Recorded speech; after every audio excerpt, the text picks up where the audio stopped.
हाथ गाड़ियों की राजनीति हो रही है। अच्छा, हाथ गाड़ियों से बड़ी मोहब्बत है सभी को। हाथ गाड़ियों वालों को इंसाफ देने के लिए कोशिश नहीं कर रहे। सभागृह के अंदर बैठकर हाथ गाड़ी तोड़ने की बातें की जा रही है, हाथ गाड़ियों को जो तो एंक्रोचमेंट से हटाने की बात की जा रही है। ये बात नहीं की जा रही कि वहाँ पर जो तो उनको हम जो तो किस तरीके से एक जगह उपलब्ध करके दे, या हम जो तो उनके लिए एक जोन बना के दे कि भाई यहाँ पर हाथ गाड़ी होंगी। वो सब नहीं करके ये सब बातें होती हैं। दूसरी एक बात ऐसी वहाँ पर आई कि जो फंड है वो दूसरे पार्टी को ज़्यादा फंड और दूसरी पार्टी को कम फंड, ऐसा भी मामला सामने आया। नहीं, बिल्कुल सही बात है ना। बीजेपी की मोहब्बत है एमआईएम से। ये मोहब्बत उनकी जो तो इतनी है कि भाई वो हमको फंड कम देके अपने कॉर्पोरेटर को ज़्यादा फंड देना चाह रहे हैं। तो ये जो तो बीजेपी की धोरण हमेशा से रही है। मगर हमारा भी ये काम है कि हम जो तो उनकी बकवास को ना सुनते हुए आने वाली जो बजट की मीटिंग होगी, बजट की मीटिंग के अंदर जब बजट के ऊपर चर्चा होगी तो पूरा शहर देखेगा कि किस तरीके से जो तो नफरत की राजनीति की जा रही है कि एमआईएम वाले तो इनको जो तो कम फंड दिया जाएगा, वो इनके है तो उनको ज़्यादा फंड दिया जाएगा। तो मैं आने वाली बजट के अंदर जो बजट का हमारा मीटिंग होगा उसके अंदर ढेर सारी चर्चाएं की जाएगी। और मेरा जो मेयर है समीर राजूरकर साहब, सम्मान्य महापौर साहब, हमको उनसे उम्मीद है कि वो सामान्य जो तो निधि वाटप करेंगे और सभी कॉर्पोरेटर्स के साथ इंसाफ करेंगे। विकास के ऊपर चर्चा न होते हुए जय श्री राम अल्लाह अकबर पर बातचीत हो। नहीं भाई, मुद्दा जो है तो अच्छा चल रहा था। जनरल बॉडी बड़ी अच्छी चल रही थी। देखिए, जनरल बॉडी के अंदर कुछ शरारती कॉर्पोरेटर्स भी है जिनका काम यही होता है कि जो असल मुद्दे आने वाले होते हैं ना, उन मुद्दों के ऊपर चर्चा ना हो और ऐसे ढिंगाने करके जो है तो सभा को खत्म कर दिया जाए। कुछ 4-5 गिने चुने कॉर्पोरेटर्स हैं, उनकी तरफ भी कुछ है, मेरे पास भी एक आध कोई है।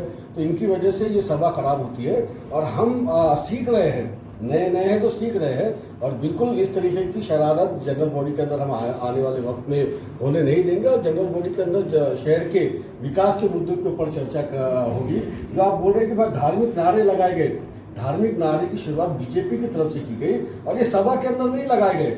सभा से जब बाहर निकल रहे थे, दरवाजे के उस पार पता है मीडिया खड़ी हुई है, तो मीडिया को अट्रैक्ट करने के लिए बीजेपी की तरफ से इस तरीके के नारे लगाए गए। और जब बीजेपी के लोगों ने नारे लगाए तो बाहर जो एमआईएम के कार्यकर्ता खड़े हुए थे उन्होंने भी वहां से नारे लगाना शुरू कर दिए। जबकि मेरा तो मानना यह है कि इस प्रशासकीय बिल्डिंग के अंदर, पूरे म्यूनसिपल कॉर्पोरेशन के अंदर कहीं भी इस तरीके के नारे लगाने की किसी को अनुमति नहीं रहनी चाहिए। सर 6 महीने पहले मतलब जो प्रशासक थे, जब बहुत जोरों शोरों में जो है तो शहर का डीपी प्लान बहुत एग्जीक्यूट किया गया, जालना रोड से मुकुल वाली से आगे किया गया, हर जगह पे जहाँ इंडस्ट्रीज है वहाँ पे किया गया। लेकिन वहाँ पे उसके बाद में साल भर होने को आया, अभी तक ना ही कोई फंड रेज हुआ, ना वो रोड बना, ना वहाँ के जो घर जिसकी दुकानें टूटे उनके लिए दुकान देने की जब बारी आई, जब कमिश्नर साहब वहाँ पे गए चिकन डालने में तो उनको पता चला कि ये जगह दूसरे की है। इसमें क्या बोलना चाहिए? सबसे पहले तो आपने पूरे मीडिया बंधुओं ने और शहर के लोगों ने जाकर अकाउंट ऑफिसर और अतिक्रमण का जो हमारा ऑफिसर है श्री संतोष वावड़े साहब, इनको जाके गुलपोची करना चाहिए कि इन्होंने धड़ल्ले से डीपी प्लान के जो रोड्स है इनको पूरा इंक्रोचमेंट हटा दिया। मगर संतोष वावड़े साहब या कमिश्नर साहब या मनपा के प्रशासन को मेरा ये सवाल है कि रोड तोड़ने के लिए आप बड़ी तेजी से गए, हजारों घर आपने तोड़ दिए, मगर क्या ये आपकी जिम्मेदारी नहीं थी कि रोड तोड़ने के बाद दूसरे ही दिन वो मलबा वहाँ से उठाते, वो पूरा कंस्ट्रक्शन का जो वहाँ पे पूरा कचरा पड़ा हुआ था वो वहाँ से हटाते और रोड को स्मूथ करते। डीपी प्लान हम लोगों ने किस लिए एग्जीक्यूट किया? ताकि हम वहाँ पर रोड बना सके। 1 साल होने को आ गया, आज भी रोड वहाँ पर बने हैं क्या? जब रोड बने ही नहीं है, जब आपको रोड बनाना ही नहीं था तो हजारों लोगों को आपने बेघर क्यों किया? ये मेरा सवाल है। और आने वाली जनरल बॉडी के अंदर इसके ऊपर हमारा प्रश्न है और हमारी मांग ये है कि आने वाले वक्त में जो भी डीपी प्लान आपको एग्जीक्यूट करना है, एमआईएम का पूरा खुला समर्थन होगा। मगर समर्थन कब होगा? जब डीपी प्लान का रास्ता आप तोड़ने के लिए जब जाते हैं तो जाने से पहले उस रोड का वर्क ऑर्डर बता दीजिएगा कि समीर भाई आज जो है तो ये हम रोड तोड़ रहे हैं और कल से यहाँ पर मलबा भी उठ जाएगा और परसों से रोड का काम भी शुरू होगा। इस तरीके से काम होगा तो बेहतर है। मगर अगर इस तरीके से तोड़ के सिर्फ आ जाना है तो इसमें कोई मजा नहीं है।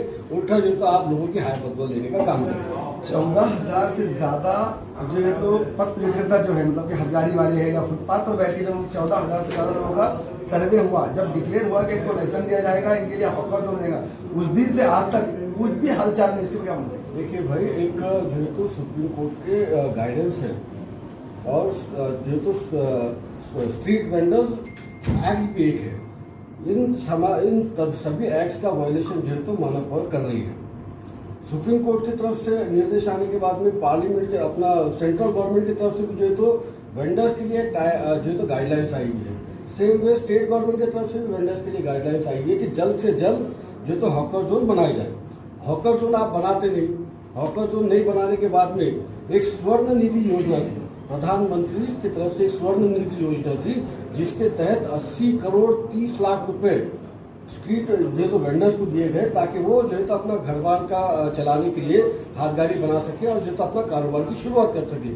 किसी को 10,000 मिले, किसी को 20,000, किसी को 50,000। एक तरफ जो तो हमारे प्रधानमंत्री वेंडर्स को पैसे दे रहे हैं कि वो अपना कारोबार शुरू करे और दूसरी तरफ हमारा ही महानगर पालिका का अतिक्रमण पत्रक उन वेंडर्स की हाथ गाड़ा उठाकर लेकर आता है, उनकी हाथ गाड़ा तोड़ देता है और जो तो उनकी हाथ गाड़ा 6-6 8-8 महीने वापस भी नहीं देता है। मगर मतलब ये कहीं ना कहीं हिटलरशाही है कि आप जो है तो गरीब ठेले वालों को कारोबार नहीं करने दे रहे और उनको जो है तो इस कदर जो है तो आप तकलीफ में डाल दे रहे कि वो जो है तो चोरी करने पर मजबूर हो जाए, कुछ और गैर कानूनी काम करने के ऊपर मजबूर हो जाए। मजलिस इत्तेहादुल मुस्लिमीन की ये मांग है कि आप सबसे पहले हॉकर जोन बनाए और जब तक आपका हॉकर जोन तय नहीं होता तब तक इन गरीब ठेले वालों को, फ्रूट वालों को, फेरी वालों को एक साइड रोड के कोने में खड़े रहने की इजाजत दे। हाँ, मैं उनका साथ बिल्कुल नहीं दूंगा हाथ गाड़ी वालों का जो बदतमीजी करते हैं या जो रोड ब्लॉक करते हैं। मेरा कहना यह कि साइड रोड के कोने में होना चाहिए, एक लाइन जो है तो कॉर्पोरेशन ने वहां पर मारना चाहिए कि अगर उसके आगे कोई भी ठेले वाला आता है तो उसके ऊपर कार्रवाई होगी तो हम भी समर्थन करेंगे। सर आखिरी सवाल है, गवर्नमेंट ने जो है तो पंतप्रधान योजना के तहत घर देने का बोला है और ड्रॉ भी हुआ है, सब हुआ है, लेकिन वहाँ पर जो है तो अभी जो है तो उनसे पहले 6,000 रुपये ले गए, बाद में भी उनको बोल रहे हैं कि 10 तारीख के अंदर जो है तो आप 1 लाख रुपए जमा कराइए। इसके अंदर हमने जब इंटरव्यू लिया लोगों के तो किसी को कैंसर हुआ है, कोई बर्तन धोने वाले, ऐसे गरीब लोग 1 लाख रुपए जमा नहीं कर सकते। इसके ऊपर क्या बोलना चाहेंगे आप? आप फेकुल योजना के बारे में बोल रहे हैं ना? हाँ, प्रधानमंत्री फेकुल योजना है, प्रधानमंत्री आवास योजना नहीं है, प्रधानमंत्री फेकुल योजना है। प्रधानमंत्री फेकुल योजना जो तो पूरे मुल्क के अंदर लागू हो चुकी है, सब जगहों पे घर बन भी गए और लोगों को मिल भी गई है। मेरा और आपका शहर ऐसा है जहाँ पर जो तो प्रधानमंत्री से ज़्यादा मोहब्बत न डिपार्टमेंट को है, न डिविजनल कमिश्नर को है, न कलेक्टर को है, न किसी और पदाधिकारी को थी। अगर इनको प्रधानमंत्री से मोहब्बत होती तो जिस तरीके से पूरे मुल्क के अंदर सभी प्रधानमंत्री आवास योजना के लाभार्थियों को घर मिल गए तो उसी तरीके से औरंगाबाद में मिल जाते थे। औरंगाबाद के अंदर हमारे डिपार्टमेंट को बोल रहा हूँ, मुझे मेरे जो तो पंतप्रधान से मोहब्बत है मगर डिपार्टमेंट को मोहब्बत नहीं है, कमिश्नर को नहीं है, कलेक्टर साहब को नहीं है, इसलिए जो है तो ये घर बनने के लिए देरी हो रही है। और अभी भी मेरा कहना है कि 5 साल ये घर बनते नहीं, अभी जो 2 साल के अंदर जो है तो ये लोग सिर्फ प्लिंथ लेवल तक आए, कहीं एक स्लैब पड़ा। 10 तारीख तक 1 लाख रुपए जमा करना है। ये जो पैसे जमा करने की आप बात कर रहे हैं उसके ऊपर भी मैं आता हूँ। भाई देखिए, लकी ड्रॉ किया गया, लकी ड्रॉ के जरिए फला लोग चुन लिए गए कि इनको घर मिलने वाले हैं। अरे आप उनसे पैसे आज मांग रहे मगर वहाँ पे घर तैयार ही नहीं तो पैसे कहीं के लिए मांग रहे? आप बोल रहे एक बार फर्स्ट लेवल का पैसा आप दे दीजिए 1-1 लाख रुपए, पैसा ले रहे क्यों आप जब घर ही तैयार नहीं है? मेरी मांग जो है तो डिपार्टमेंट से ये है कि भाई ये जो आप लाभार्थियों को घर देने वाले हैं पहले घर पूरा तैयार कर लो। एक बार घर तैयार हो जाएगा तो इनसे जो पैसे लेना है एक बार में लेके विषय खत्म कर देना, या फिर जो है तो इनको लोन के लिए टाइम दो। 1 लाख रुपए आप बोले लाभार्थी ने देना चाहिए, लाभार्थी को आप जो है तो पहले लोन लेने के लिए वक्त तो दो। जब तो उनको लोन ही नहीं मिलेगा तो आप पैसे देंगे कहाँ से? आज 1 लाख रुपए दे दो बोल रहे, मतलब कहीं ना कहीं प्रधानमंत्री आवास योजना नहीं है, प्रधानमंत्री फेकुल योजना है। धन्यवाद सर।